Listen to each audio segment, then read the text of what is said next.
Yeah. Hawaii passed the most ridiculous law on earth. It is now illegal to laugh out loud in Hawaii. Did you hear that? Yeah. So now the next time you go there, you have to take it to aloha. Okay? Because laughing out loud is illegal. So now you have to take it to aloha. Okay? Aloha. And again, this is just for your benefit. I gain nothing from telling you this. I just don't want you to end up in trouble. With that, spirit-filled joke said, one of the wonderful parts of our Global Justice Month for the past several weeks have been just introducing you to some of our global workers, our partners across the ocean, across the borders, and we are going to continue to do that today. I want to invite at this time one of our very own, Al Lopez, as he gives us an update on Nicholas Fund for Education, and then I'll share a couple more partnerships on the other end of that. Yep, there's the... All right, let's give it up for Mr. Al Lopez. Well, Pastor, just you and I are a multicultural experience this morning. I notice your shirt is from Indonesia, is that right? Yes, this is called a batik. A batik, batik. Yeah. Well, this is a vest. But it was woven by one of the mothers of our students in Guatemala. But yes, thank you and aloha. 2024 has been a tremendous year for the Nicholas Fund for Education, and we're preparing for an even greater year in 2025. It's really exciting. And our mission has been to empower Mayan youth to break the generational cycle of poverty, which has been a topic of conversation for these last several sermons. And we're going to do that. We're doing that in the Ixil region of Guatemala through Christ-centered education. And as a result, our vision is to see the spiritual, social, and economically poor in the Ixil region flourish. And this is going to be led by, and is being led by, our Christ-transformed graduates in this area. And yes, our plan from the beginning is to alleviate generational poverty through the declaration and demonstration of God's love. And we're seeing this work in our very eyes. This alleviating spiritual poverty empowers people to rise out of social poverty and then economic poverty. And every morning at our school, we declare the gospel in devotions and worship, and then we demonstrate the gospel by providing a very low cost and high quality education. So let me give you a brief update. In January, we are moving into our own new school. Up to this point, we have been renting space for our school, which we've outgrown long ago. And thanks to the generosity of several Encounter families and others, we're able to build this new school that we'll be moving into in January. The headline is that we'll be able to double the number of children that we're impacting from 150 to 300 in the next 5 years. And we're starting in 2025 with an additional class of 30 to 32 new 7th graders. But let's put a face on this. In this picture, on the left-hand side, you'll see a young girl. This picture was just taken this week. This is a young girl in one of the villages in the rural highlands called Villa Hortensia Uno. And her house has a dirt floor. There's no indoor running water. Her parents live below the poverty line. And her mother is illiterate and can only speak only can speak her indigenous language. She's experienced, in this village, has experienced generational poverty. They've escaped genocide, and they've really been denied access to the things that can help them advance, especially in education beyond the 6th grade. But now she has hope for her future. And what does that future look like? Well, it's the picture on the right-hand side. Meet Ana Riena Marroquin. She's one of the 20 students that just graduated last week in the Nicholas Christian School. And she is one of our honor students and given the privilege to be the national flag bearer for the graduation ceremony. So she stands between her stepmother on the left and her father on the right, and they live in a small village called Belin. In fact, she's already putting her education to work as she's helping her father start a bakery in the local small town. Her stepmother, like most women in her village, is mostly illiterate and unable to write and can read just a little. Her plans are to attend a local university and study criminology. And due to her dedication and success in high school, she's being provided a scholarship through NFE to go to the university.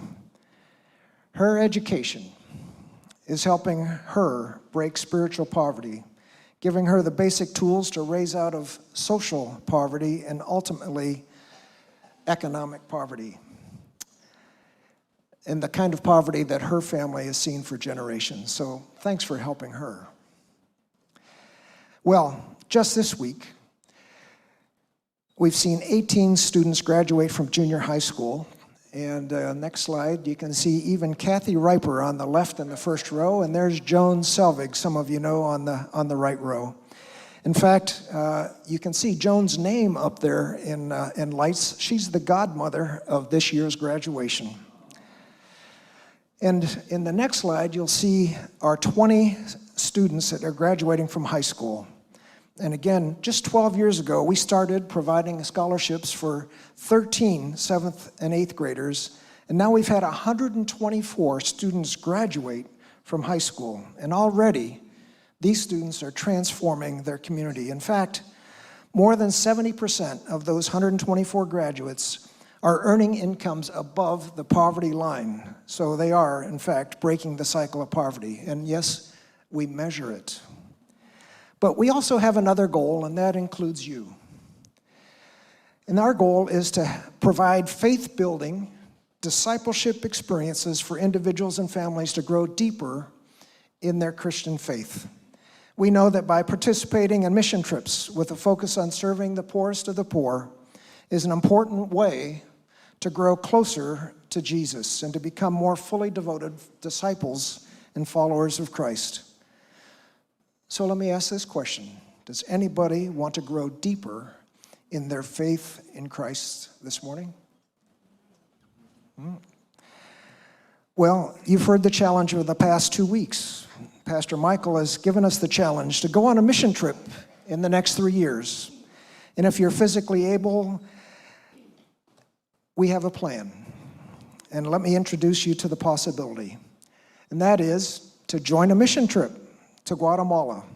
Here's a team that we had just last January. And we do this by sharing our experiences, possibly teaching a course, and encouraging our students in their education. It's a great family experience. We encourage you to consider going in 2025 or 2026, 2027, but over the next 3 years. In the picture of this team, you'll see, we went last June, and you'll see it ranged in ages from 11 to a very young 82 years old. Yep, Tom's over there. Yep. So take a picture of these dates, because we'd love to have you go, or go to our website. Our guarantee is that you will grow in your faith, and your life will be forever changed. Thank you. Thank you so much, Al. And our church is a very proud partner in supporting the great work that God is doing in and through Nicholas Fund for Education. In addition to NFE, our church also partners and supports a couple of other partnerships on the field. One is Larry and Lorna Frickel. They serve with the Child Evangelism Fellowship. Larry does most all of the data management which encompasses in part taking all of the financials throughout the 24 countries that Child Evangelism Fellowship works in, gathering those, analyzing those, and then sending back reports and informing and making sure that proper back-end support is taken care of. In addition to that, they do a lot of training of Child Evangelism Fellowship leaders, as well as a lot of other discipleship initiatives near where they live. And so they are very involved and very important part of a support structure for this wonderful organization. In addition to that, we have Mark and Michelle Swenson.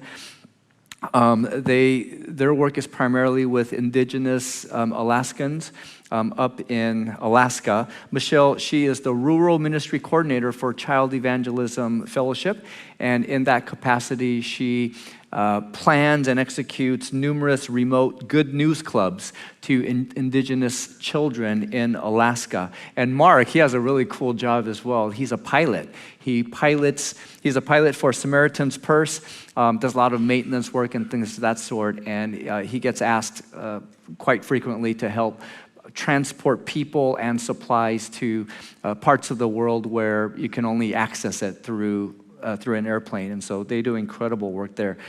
Just as a prayer point, they have asked, when you are able to remember, to pray for their 8-year-old girl who just recently received Jesus into her life. And so they have asked us to come alongside and rally around them and pray as their young girl begins this journey of faith, that she will be a lifelong disciple of Jesus. So let's go ahead and do that. Let's be sure to remember them in prayer. And just so that our partners and their prayer requests are constantly in front of you, we have paper copies, hard copies of the prayer cards at the back table, or you could just snap this QR code and you could get a digital version of the prayer cards of our global partners. So please be sure to do that. One more thing. Last Sunday, we had a time where you were given an opportunity to make commitments to join God in what He's doing to bring global justice throughout the world. And we had over 100 people make commitments. Over 100 people. Pause for applause. For those of you who were not here, or you were here but you just needed a little bit more time to process whether or not to make a commitment to go, send, or pray, at the end of today's service, you will have that opportunity. That's how we're going to close out today's service once again. Instead of a response song, we're going to have a time for you to respond by filling out this card that may be underneath you if you don't see one nearby. And just wanted you to know there are over 100 people made commitments last week, and we're adding more today. And if you are looking for a way to actually fulfill the commitment you made last week or you will make today, I want to introduce to you another opportunity to actually go yourself or send someone to go. In addition to the 3 Nicholas Fund for Education trips that are still open, there is this opportunity to go on a trip with another major partner of ours, which is Free Wheelchair Mission. I think we have a photo here. They have invited us, because these trips are by invitation only, so it's not just an open call, but Free Wheelchair Mission has invited Encounter Church to go on a trip to the Dominican Republic on March 8th through the 16th next year. This is going to be in collaboration with Good Samaritan Hospital in the Dominican Republic. And what we will be doing is assembling 30 to 50 wheelchairs and then delivering them personally to the recipients at their homes. And so it's going to be pretty amazing. And they have said that this trip is open to everyone ages 16 and over. And so parents, if you have older kids in high school, and you want to make this a family affair, that would be an amazing opportunity. So if you're interested, You just have to email the Global Justice team at globaljustice@encountereastside.org, and we'll connect you to the right people and make sure that you are well on your way. And so this is another wonderful opportunity. And finally, next Sunday, we are closing out our Global Justice Month by having a very special guest to our church. It's only the president of our denomination. Reverend Tammy Swanson Draheim will be here to give us a call to kind of seal the deal and really excite our hearts to be a part of what God is already doing throughout the world to alleviate spiritual, social, and economic poverty. And it would be a little embarrassing if she came to an empty church. And so please make sure to come. You'll have an opportunity to have a meet and greet with her as well. And so it'll be a wonderful opportunity to for you to meet the leader of our denomination. With that said, for this past month, we have been exploring what it means to have a heart for the nations. And we have dedicated an entire month that we refer to as the Global Justice Month, just to help us understand God's heart for the nations. And so when we speak of justice at Encounter Church, we've been speaking about what it means. And for us at the local as well as at the global level, when we say justice, we are talking about alleviating spiritual, social, and economic poverty. Okay, so local justice seeks to alleviate spiritual, social, economic poverty here in the greater Seattle area, and global justice, we seek to do likewise across national borders, across the oceans, across people groups overseas. And so for the last few weeks, we've been just kind of unpacking this definition by looking at what each of these types of poverty entails. And so we first saw what spiritual poverty entails. It entails being separated from God. It's about not having a personal relationship with Jesus Christ and not experiencing the hope, the joy, the salvation that can only be found through a personal relationship with Jesus. And so we seek to alleviate that. And then one of the ways that will kind of prepare people's hearts to receive this message of God's love is for them to experience this message, this love of God in their personal lives by having human needs met. And so that's where the importance of meeting social poverty comes into play. Social poverty, as we saw last week, is a form of poverty that's characterized by these three things: by exclusion, by devaluation, and by the restriction of human rights. On the basis of things like ethnicity, what caste you belong to, what tribe you are a part of, what gender you are. Because based upon these characteristics, these traits, and others, people will look at you and decide whether you have value or not, whether you should be included or excluded, whether or not you should have rights or no rights, right? And so what we do in the work of fighting social poverty is we lift people up. We want to value everyone. Ultimately, fighting social poverty is about affirming the truth that every single person has inherent worth, has inherent dignity, because they are created in the image of God.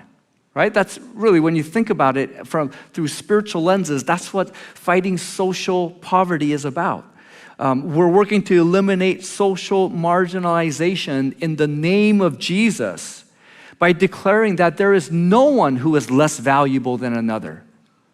There is no one who is undeserving of equal rights, just like everyone else. No matter what your ethnicity may be, no matter what caste or gender you may be part of, you are no less valuable. You are no less deserving of equal rights and opportunities. That's what social justice, fighting social poverty is all about. And this pursuit is important for people of faith because it reflects God's heart for justice and his design for all people to live with freedom and dignity as bearers of the image of God. Right? And so for the people of faith, this should be even more important, one of the highest priorities in our journey of faith. And so We're simply seeking to align to God's call, to honor his image in every person. See the dignity in every person. See God's image in every single person. And so that brings us today to the third type of poverty in our understanding of justice, which is alleviating economic poverty. So let's start by just defining what this is. Economic poverty is a form of poverty that's characterized by a lack of sufficient financial resources, right? And because of the lack of financial resources, you are unable to afford basic needs as well as essential goods and services that's necessary for survival or just well-being. When we talk about basic needs, we're talking about things like food, clean water, shelter, clothes. When we talk about essential goods, we're talking about essential goods and services. We're talking about things like healthcare, education, transportation, or utilities like electricity or sanitation services, which is often lacking in under-resourced communities. And so, economic poverty is when you just don't have the means for these essential goods and services, when you don't have the means to provide for yourself basic needs. And so to help us kind of understand this even further, and also for you to see how our church is joining God in fighting economic poverty, I want to do three things. First, I want to lay a biblical basis for why it's essential for the people of God to be engaged in alleviating economic poverty. If you've been here any length of time, especially the last couple of weeks, you already have a pretty good idea where this is headed. But I just want to triple down on this because we are not doing this simply because it's the right thing.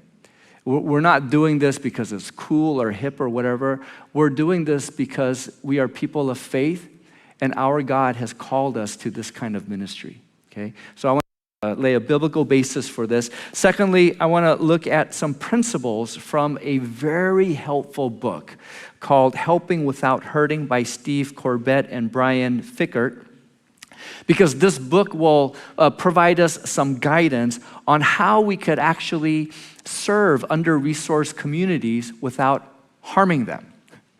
Because it's really possible in our intent to help those who are under-resourced, we could actually hurt them unintendedly.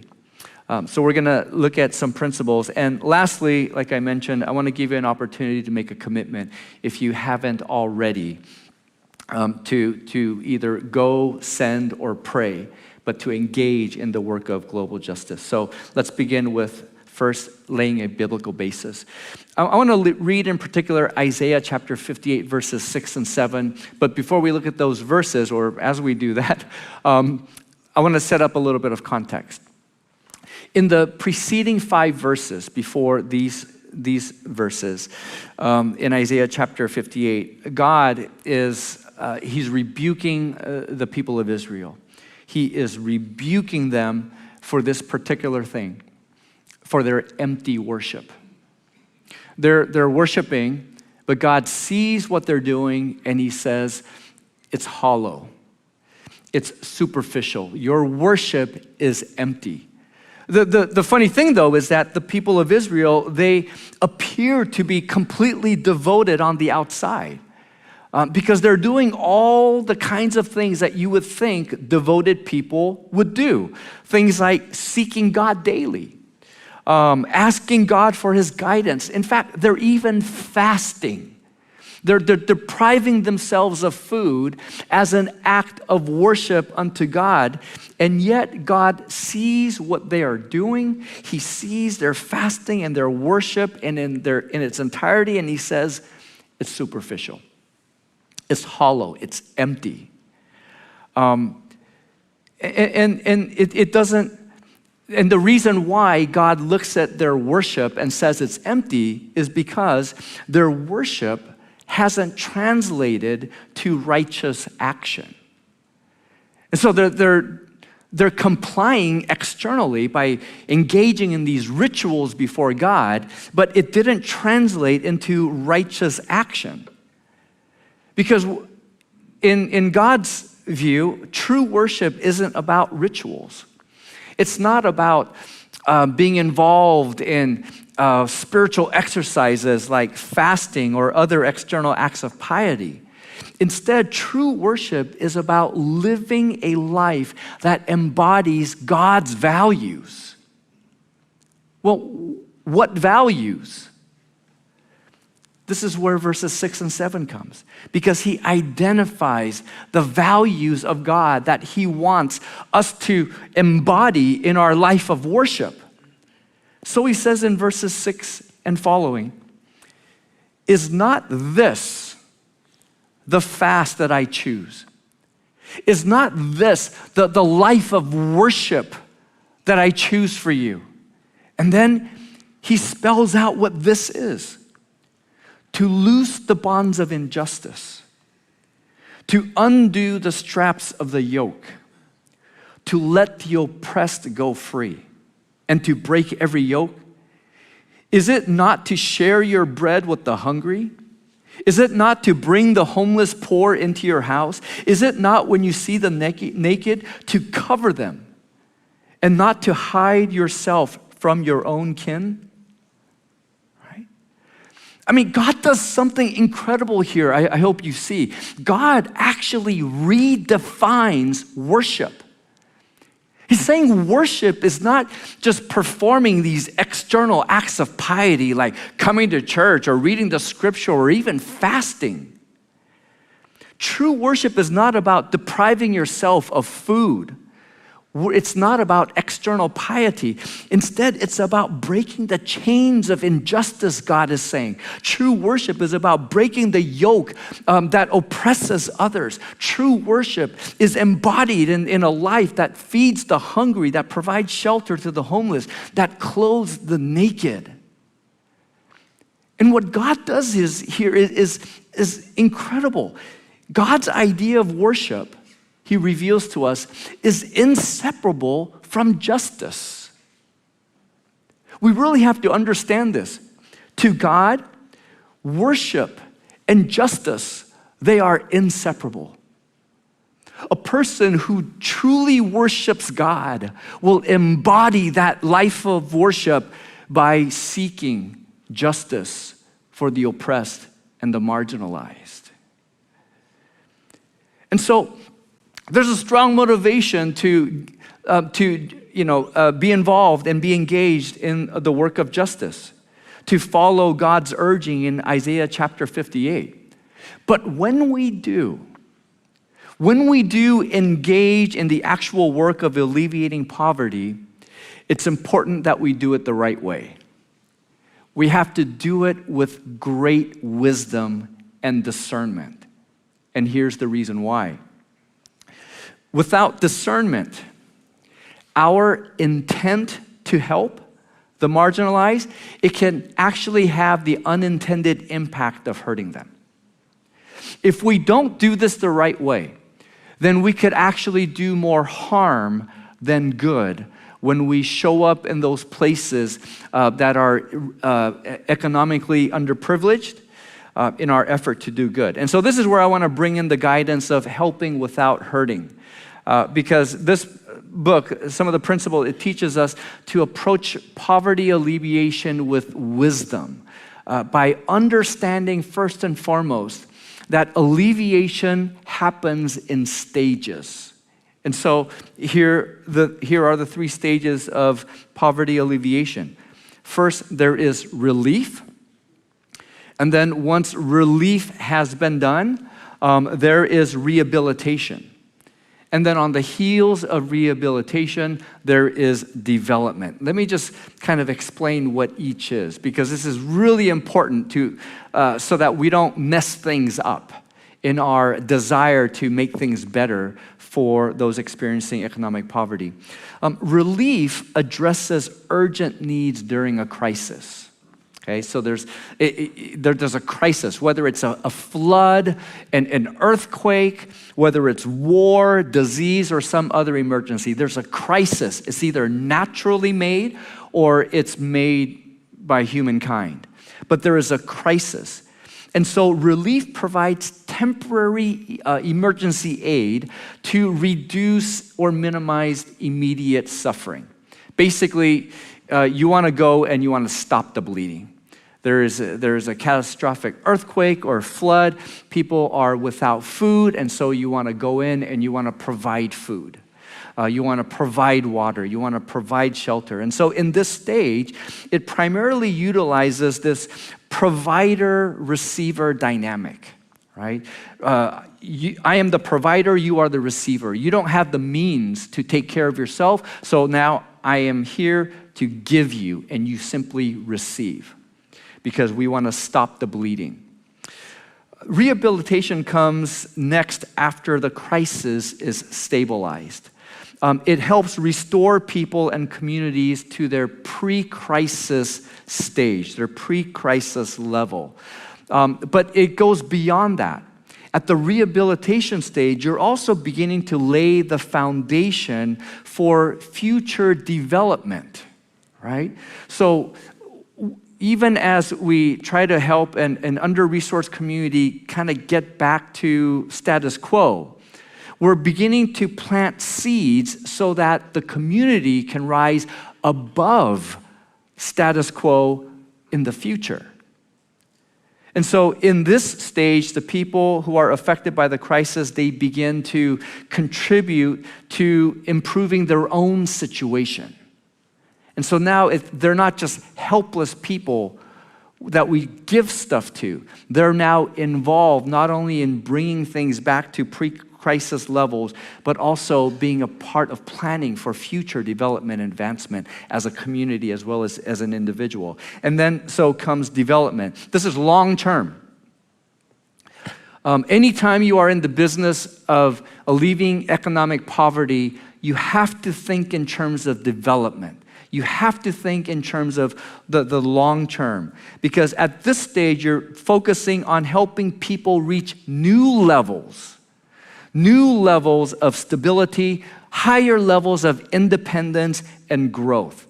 And so one of the key components of development is empowerment. Okay? You no longer see that community as helpless, but instead you see them as people who have incredible resources, incredible skill sets, incredible abilities.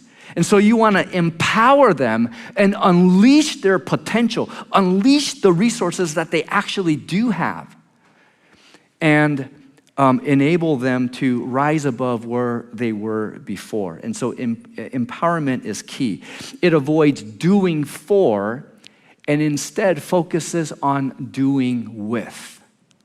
Okay?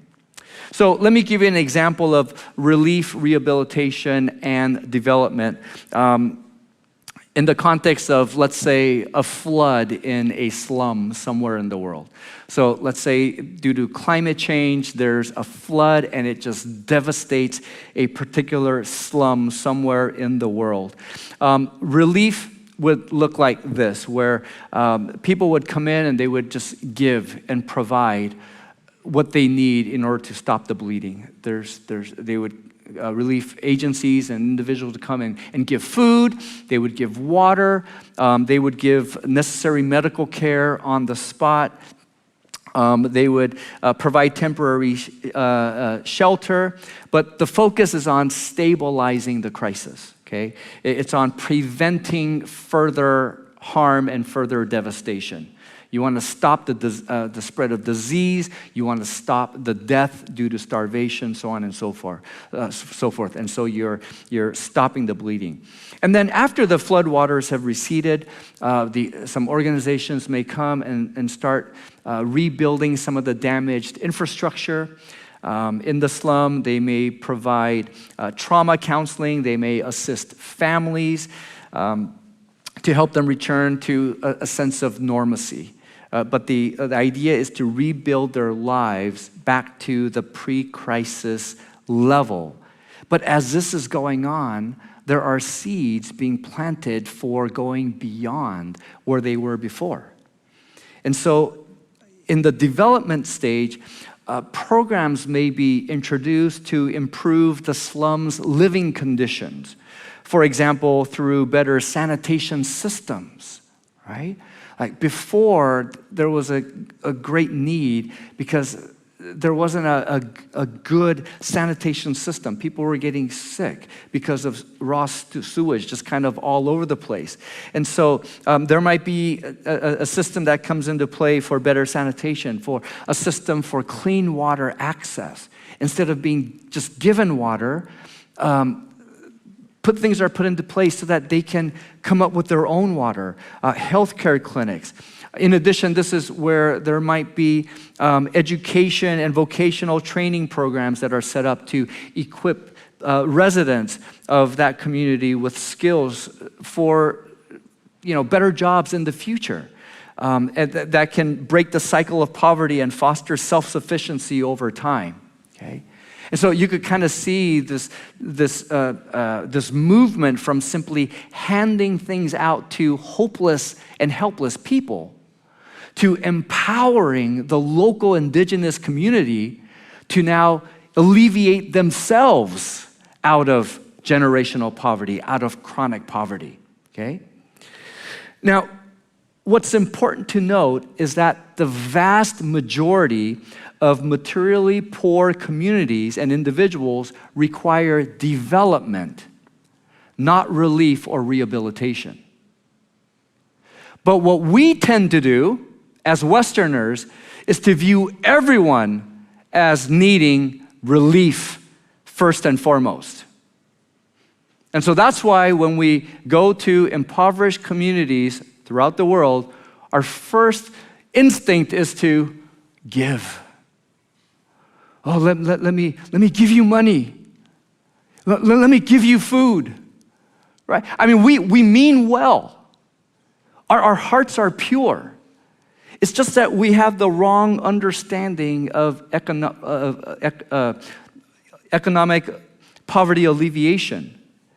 Most are not coming out of crisis, and they are not helpless. Instead, they are in a chronic state of poverty, but they have ability to participate in their own progress, right? But our tendency, again, is to go on these short-term trips and see everyone as people in need of relief.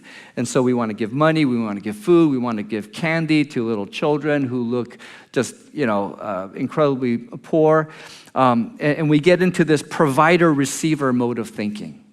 Right? I am here to provide, they are here to receive, because I am the helper and they are helpless. And when we go into situations with that mindset, we actually do a lot of harm, as I'll spell out in just a moment. And so we need to discern the best way to serve in each situation. When you go to Dominican Republic, when you go to a village in India, when you go to a village in Indonesia, when you go to a village wherever in the world, you have to discern the best way to serve in each situation. And chances are they need development, not a handout. One of the biggest pitfalls to poverty alleviation is staying stuck in the relief stage. Where we have this mindset of just this, ongoing aid provision without moving that community towards development. And if you don't empower the local people towards long-term development, then it will create dependency, where people come to rely. They become reliant on outside assistance instead of developing skills and resources and capacities of their own to support their own community. Okay? And so, rather than just kind of rambling on about empowerment, I want to share some stories of empowerment that we got from some of our partnering organizations, because I think you'll see the difference between handouts, right, that create this sense of dependency versus empowerment that unleashes people to solve their own problems and to be a part of their own solution to alleviate chronic poverty in their community or in their families or in their individual lives. The first example of empowerment, I want to call Al Lopez back because there are so many examples to choose from. But I'm going to let him choose one in particular and share with us what empowerment looks like in the context of the Yeshil. Thanks, Pastor. This is a story of development. This is the beauty of working in the similar area over a long period of time, because over 20 years ago, we met a shy little girl. This is even before I got involved. Her name is Petronila Elizabeth Ramos. She lived in La Esperanza. Her father abandoned her family. Her mother worked as a laborer in a local bakery. In her village, the future for young women was basically to get married early and to start having children about the age of 15 or 16. And then they would have multiple children, and that would just keep the families locked in a cycle of generational poverty. Families from our church provided her a scholarship to continue on as in her junior and senior high school years. At that point, about 10% of the children in these villages would get a high school degree. And she achieved a high school degree. In fact, the day before she walked to receive that high school degree, she was actually attacked by gang members who were jealous of her achievement. Thankfully, the gangs have disappeared since then. But she was attacked. She had knife cuts on her face, and she had the courage to continue to go on and actually walk in her graduation to receive her diploma. She continued with a scholarship to the university in Guatemala City. She received a Bachelor of Science in Education. And she had many opportunities in front of her, but she decided to go back to the Yeshil, the area where she came from. And there's a picture of that I showed already of a graduation class. And she's one of the teachers. She's in the second row, second from the left. She's one of the teachers at this school. And not only is she a teacher, but she's one of the leaders and actually the provost in charge of all the education for the students. She started as a teacher, and then as she was getting involved and learning more, she actually used her own money then to get an advanced degree. And as NFE grew, we needed leaders. We needed a leadership team. And in the next picture, you'll see a picture of the current leadership team. And at NFE, we have this practice: if you're too tall, we cut your head off.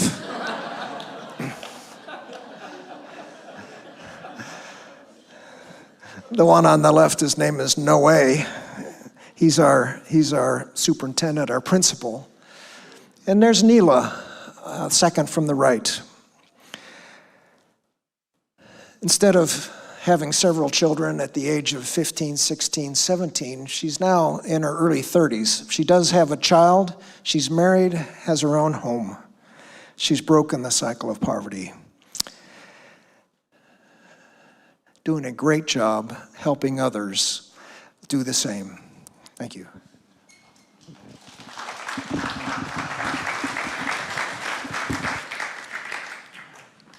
Right, it's an entirely different mindset and practice. Looking at a 10-year-old girl living in poverty and saying, "Oh, you're so helpless. Let me just give you.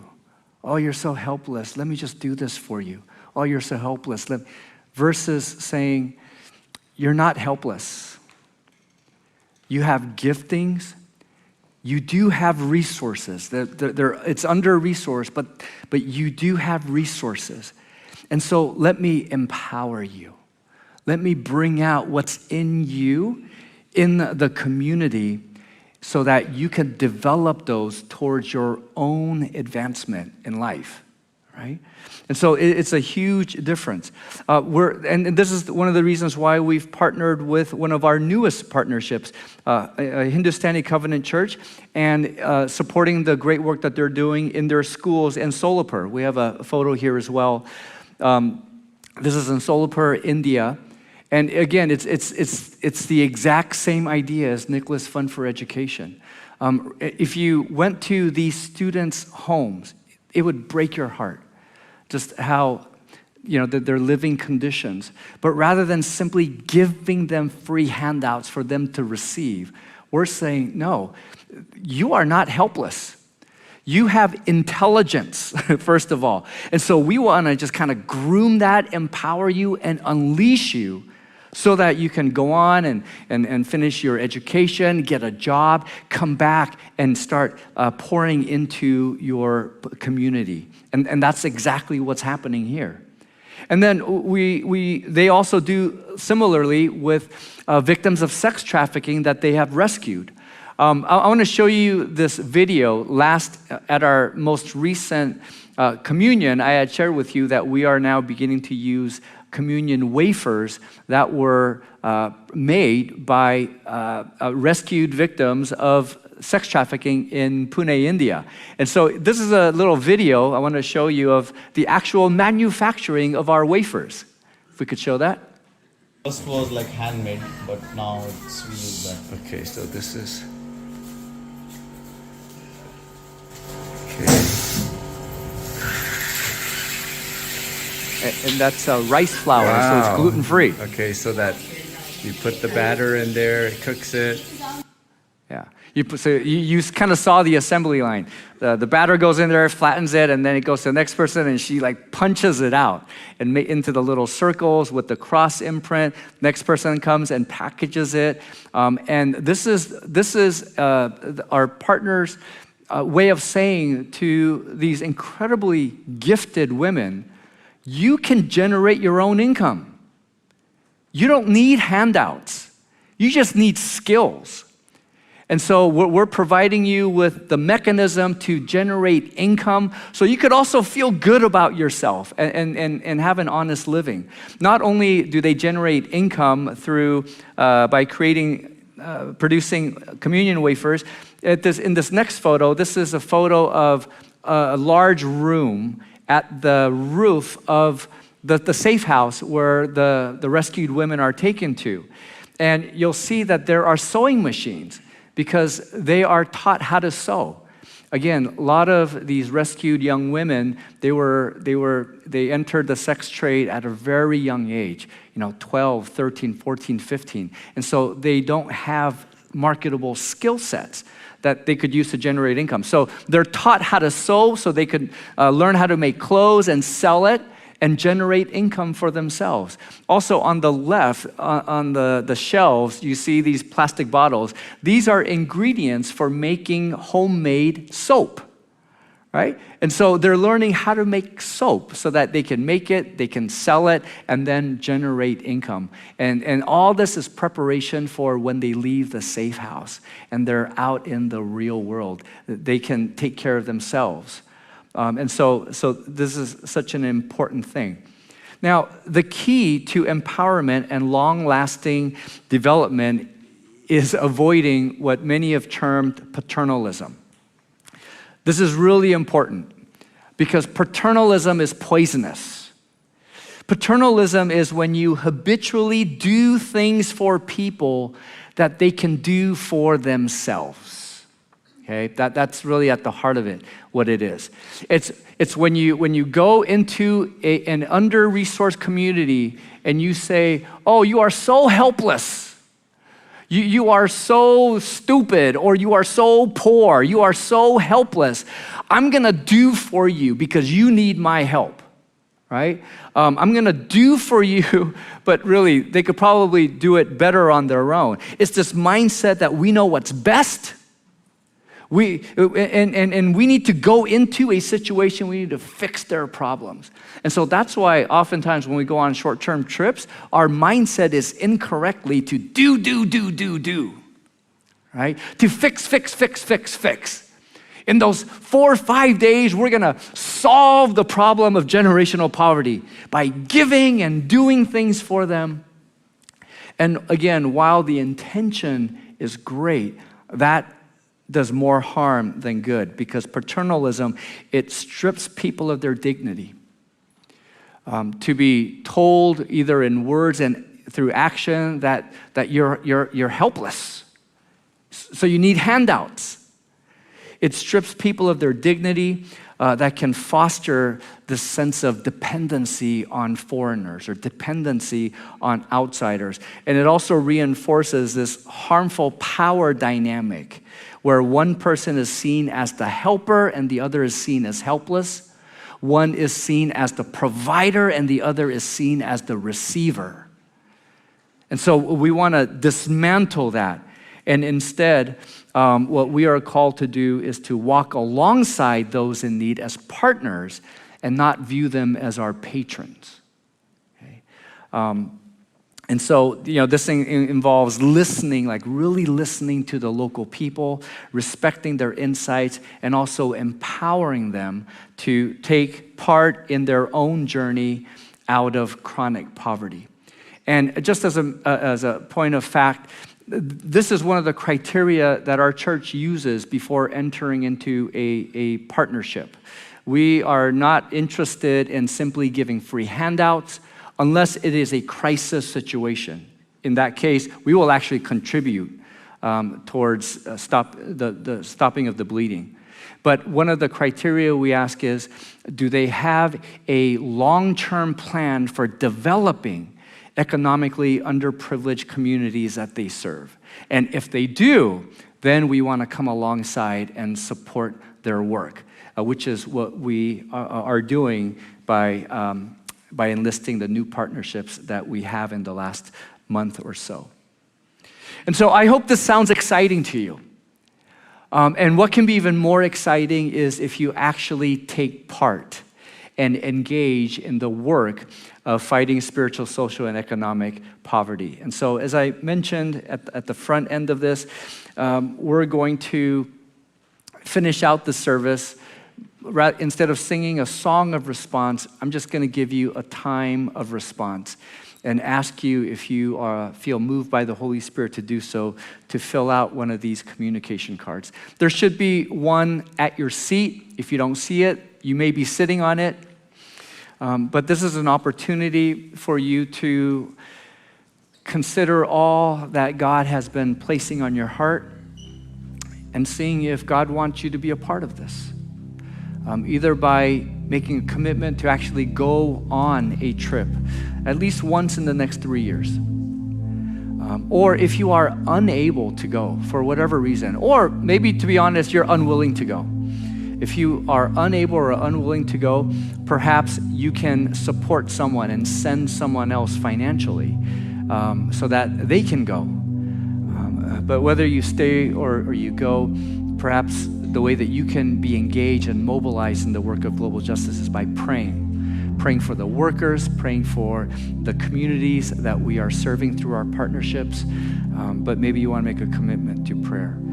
The commitment you make is between you and God. And so what I want to do is just close us out with prayer, and then just invite you to linger as long as you need to fill out this card. Maybe you just want to go before God and have Him search your heart. Whatever you feel led to do, I want to give you that moment. When you do exit, and if you fill this out, please drop it off. There will be a couple of people standing at the doorways as you exit. Just drop it off and place it on their tray. And then the Global Justice team will follow up with you on that, okay? With that, let me just close with prayer and then extend an invitation to make a commitment if you feel to move to do so. Father in heaven, I'm just so grateful to you that you love your creation. God, we have made a mess of things through our greed, through our hatred. It's led to wars. It's led to marginalization of people groups simply because they look different, or they have a different culture. But God, we know that you are on a march to help those who live in the margin society know that they are deeply loved and wanted by you as bearers of your Son's image. And God, what better way to kind of till the soil of their heart for salvation than by experiencing your love in such a tangible way. But God, we know that you have chosen to use the human instrument to accomplish your work. And so, God, you call us to be part of fighting injustice throughout the world. And so, God, this is our time to go to you and say yes. And if we do, Lord, may you hold us accountable to our response, and may you use our beings to bring about transformation throughout the world. Be glorified in our lives and in this place now and forevermore, I pray in Jesus' name. Amen. And so, church, with that, we are officially dismissed. But I invite you to linger as long as you need, if you haven't already, to fill out one of these commitment cards and then drop it off on your way out. God bless you.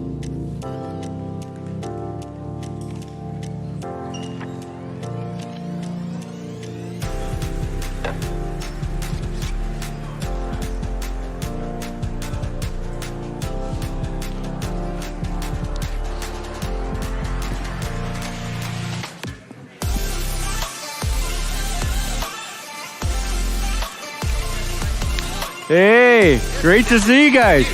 Yeah. Most notes I've ever taken on your message ever. Oh, yeah.